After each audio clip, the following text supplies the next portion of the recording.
Hey guys, I'm going to show you how to fix this problem on Windows 11. In the first step, click here and simply type Task Manager. Then click here to open it. On this window, go to Services tab and then click on Open Services. Now from the given list, you need to search for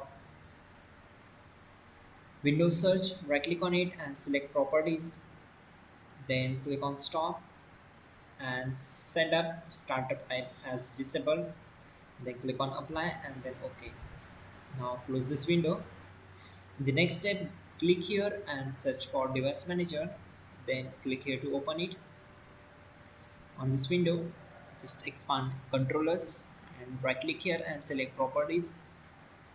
Now go to Drivers tab and then click on Driver Details. Okay. Now go to Details and just follow my screen. Copy this. Simultaneously, just click here, then search for REG Edit.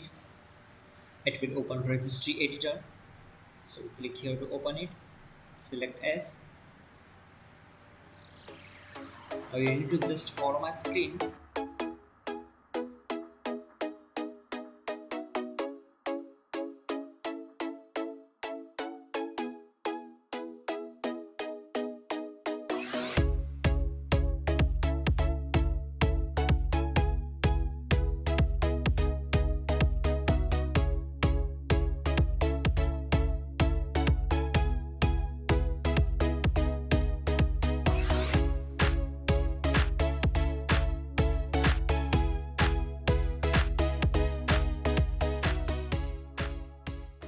That's it guys, your problem will be solved and you're good to go.